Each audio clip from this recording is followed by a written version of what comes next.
आप सभी को जय मसीह की प्रियो। हम आप सबका स्वागत करते हैं आज सुबह की प्रार्थना में। प्रियो, आप परमेश्वर की इच्छा को जानकर भी क्या आप अपनी इच्छा के अनुसार से अपने जीवन जी रहे हैं? परमेश्वर के नियम को भी जानकर उसे इग्नोर कर अपने अपने तरीका से अपने हर एक कार्य को कर रहे हैं? क्या आप परमेश्वर के ग्रहण योग्य कार्य कर रहे हैं? तो आइए प्रियो, हम वचन को देखते हैं। वचन क्या कहता है? लूका 12 अध्याय का 47 पद कहता है, वह दास जो अपने स्वामी की इच्छा जानता था और तैयार न रहा और न उसकी इच्छा के अनुसार चला, बहुत मार खाएगा। प्रियो, जो परमेश्वर की इच्छा को जानता था लेकिन परमेश्वर की इच्छा के अनुसार से नहीं चला, वो बहुत मार खाएगा। आज ऐसे बहुत सारे लोग हैं जो उपवास करने के प्रति नियम, प्रार्थना के प्रति नियम, आराधना के प्रति नियम जानते हैं, लेकिन उसके बावजूद भी परमेश्वर के नियम के अनुसार नहीं चलते। वचन कहता है वो ज्यादा मार खाएगा।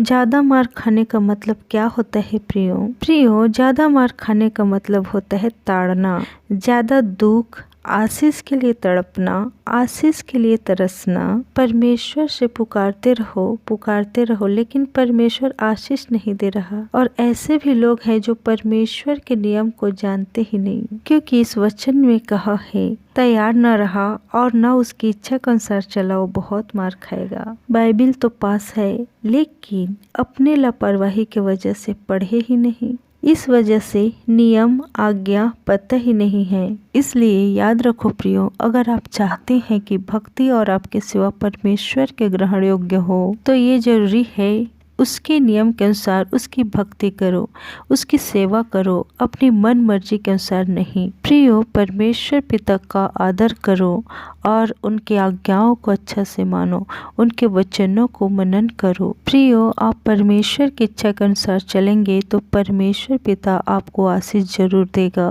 क्योंकि परमेश्वर पिता भला है। वो हमें बहुत प्यार करता है। वो कभी नहीं चाहता कि हम ताड़ना सहें, हम दुखी रहें, हम ताड़ित हो। वो हमेशा चाहता है हम आनंदित रहें। प्रियो, जैसे हम जिस देश में रहते हैं उस देश का कानून को हम मानते हैं, उस कानून के अनुसार से चलते हैं। हम जहाँ भी जाते हैं उस कानून को फॉलो करते हैं। जिस राज्य में भी जाते हैं उस राज्य में उस कानून को फॉलो करते हैं। जिस भी कंट्री में जाते हैं वहाँ का कानून को, वहाँ का लॉ को फॉलो करते हैं, तभी हम सुरक्षित रहते हैं, सेफ रहते हैं। वैसे ही परमेश्वर पिता भी अपना नियम बनाया है, अपनी आज्ञा रखा है। जब हम उसको मानते हैं, उसमें चलते हैं, उसको फॉलो करते हैं, तो हम सेफ रहते हैं, आशीषित रहते हैं, फलवंत रहते हैं। तो प्रियो, आप परमेश्वर पिता के वचन में बने रहो और उनकी आज्ञाओं में चलो, तो आप आशीषित रहेंगे और आपको हर एक प्रकार के दुख तकलीफों से बचा कर रखेगा।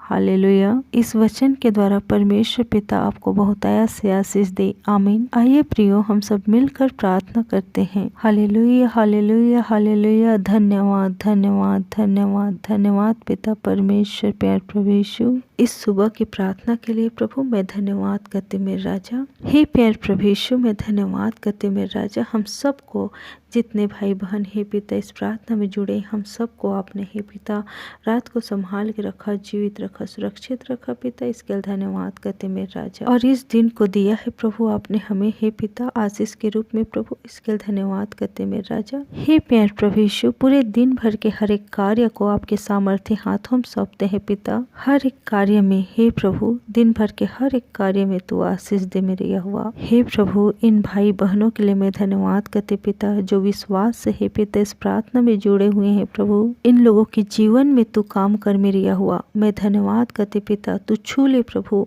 इन लोगों के हाथों कार्य को इस नाम से आशीषित करते हैं, इन लोगों के जीवन को आशीषित करते हैं, इन लोगों के हर एक कार्य को आशीषित करते हैं। यीशु मसीह के नाम से धन्यवाद करते मेरे राजा। हे पिता, इन लोगों की ड्यूटी आने जाने में सहायता मदद करना पिता। इन लोगों को रक्षा रखवाली आपके प्रेमी हाथ में सौंपते हैं पिता। इन लोगों को परिवार के रक्षा रखवाली आपके प्रेमी हाथ में सौंपते हैं पिता। एक भी भाई बहन विश्वास में डगमगाने ना पाए पिता परमेश्वर। प्यार प्रभु यीशु, हे प्रभु यीशु, आपके लिए हर एक जन तैयार रहे प्रभु यीशु।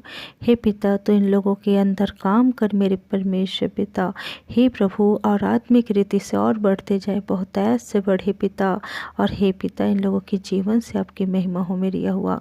मैं धन्यवाद करती मेरे राजा। जिन भाई बहन को बहुत ज़्यादा तकलीफ है प्रभु, या रोग बीमारी है, तो सारी तकलीफ को, सारी दुख को, सारी रोग बीमारी को यीशु मसीह के नाम से इन लोगों के शरीर से, इन लोगों के जीवन से, इस नाम से दूर करते हैं। यीशु मसीह के नाम से दूर हो जा। इस नाम से इन लोगों को चंगाई को देते हैं, इन लोगों के शरीर को चंगाई देते हैं। इन लोगों के हे प्रभु, इन लोगों के हर एक कार्य को, इन लोगों के जीवन को इस नाम से आशीषित करते, इस नाम से चंगाई देते, इस नाम से आनंद से भर देते हैं। यीशु मसीह के नाम से स्वस्थ और भला चंगा हो जाए प्रभु। और इन लोग हे प्रभु आपकी गवाही देने पाए पिता। मैं धन्यवाद करते मेरे राजा। हे प्रभु, हर एक भाई बहन को तू पूरे दिन भर संभाल के रखना। हर एक प्रकार की दुर्घटना, एक्सीडेंट से और बहले एक जाल से, महामारी से बचा कर रखना प्यार प्रभु यीशु। सुरक्षित रखना, हर एक प्रकार की लड़ाई झगड़ा से तू बचा कर रखना पिता। मैं धन्यवाद करते मेरे राजा। हे पिता, इन लोगों के हर एक कार्य में तू आशीष दे पिता। और इन लोगों के परिवार को तू सुरक्षित रख, इन लोगों को सुरक्षित रख पिता। और हर एक बातों के लिए आपको कोटि कोटि धन्यवाद करते मेरे राजा। हे प्रभु, आगे हर एक पलों को आपके प्रेमी हाथ में सौंपते हैं मेरे परमेश्वर पिता प्यार प्रभु यीशु। और इस प्रार्थना विनती को मेरे मुक्तिदाता यीशु मसीह के नाम से मांगते हूँ, सुनिए ग्रहण कीजिए पिता परमेश्वर प्यार प्रभु यीशु, आमीन। सुबह शाम की प्रार्थना विनती को सुनने के लिए हमारे चैनल को सब्सक्राइब करें और इस वीडियो को लाइक करें, शेयर करें, कमेंट करें। आप सभी को जय मसीह की। हालेलुया। God bless you.